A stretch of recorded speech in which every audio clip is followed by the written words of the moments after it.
তোরে দেখলে আমার শান্তি লাগে। আমি দুঃখ কষ্ট সব ভুলে যাই।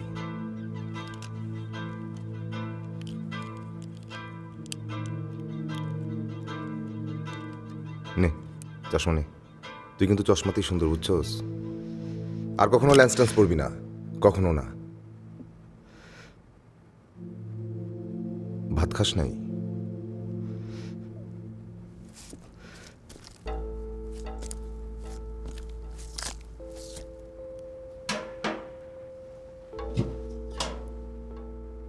বাথরুমে যাস নাই? এর চেয়ে ভালো ব্যবস্থা তো এইখানে হইব না। বাড়ি যাবি? পুরোটাই কিন্তু জঙ্গল।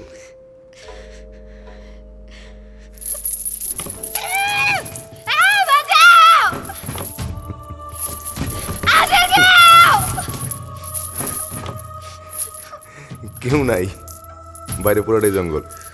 দিন রাত এক করে চিল্লাইলেও কেউ আইব না। আর বাথরুমে কি যাইবি? খাওয়া দাওয়া বন্ধ করে রাখছোস।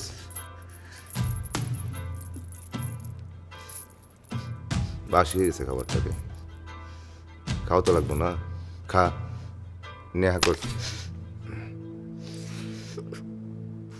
তুই আমার সাথে এরকম অমানুষের মতো কেন করতেছিস? একটু বোঝার চেষ্টা কর, আমি যা করতেছি তোর ভালোর জন্য করতেছি। ওই হুমায়ুন একটা সাইকো।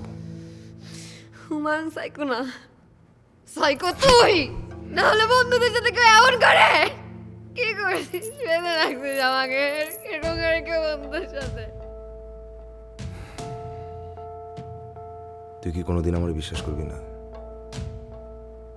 এই হুমায়ুন কয়েকদিন পর পর এক এক মায়ের সাথে প্রেম করে, আগ্রহ ফুরাই গেলে মেরে ফেলে, মেরে ইট ভাটায় গুম করে ফেলে। আমেনা, মাধবী, অর্ণি সবার সাথে একই রকম হয়েছে। তোর সাথে হয়তো তোকে মেরে ফেলতো, আমি তোকে বাঁচানোর জন্য এখানে আটকে রাখছি।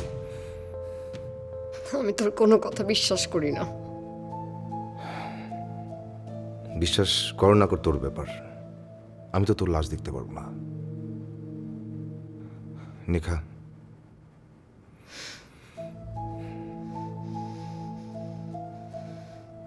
খা। মঞ্জু, আমাকে মুক্তি দে। আমি তোর পায়ে ধরছি, দেখ পায়ে পড়ি, তোরা পায়ে পড়ি। আমি আর পারতেছি না, প্লিজ আমাকে ছেড়ে দে প্লিজ। আর বেশি দিন থাকা লাগবে না, কয়েকটা দিন অপেক্ষা কর। হুমায়ুনকে পুলিশ ধরতে গেছে, ওর বিচারের কাজকর্ম শুরু হয়ে গেলে আমি তোরে নিয়ে বের হয়ে যাব, পালাই যাব। কই যাব? ইন্ডিয়া যাই, চল, আমি সব ব্যবস্থা করতেছি। তুই জানিস তুই যে মানসিকভাবে অসুস্থ, চিকিৎসা দরকার তোর। আর শোন, আমি তোকে ভালোবাসি না, আমি হুমায়ুনকে ভালোবাসি। আমার মনে তোর জন্য শুধু ঘৃণা। থু!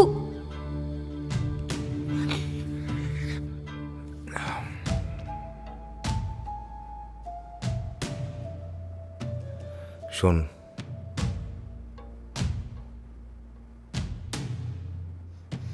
তুই বুঝবি একদিন, ঠিকই তুই আমাকে বুঝতে পারবি, যখন আসলে প্রমাণ হয়ে যাবে না হুমায়ুন একটা ধর্ষক, লম্পট, খুনি। সেদিন ঠিকই তুই আমারে বুঝবি। মন খারাপ করিস না আমার উপরে।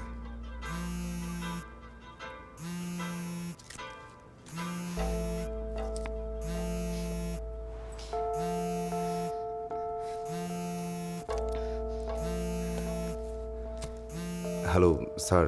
হ্যাঁ মঞ্জু, কোথায় আপনি? স্যার আমি একটু কাজে স্যার। আপনার সাথে তো কথা বলার দরকার আছে একটু। স্যার আমি রওনা দিচ্ছি স্যার। হ্যাঁ, ইমিডিয়েটলি একটু আসেন না থানায়। জি স্যার।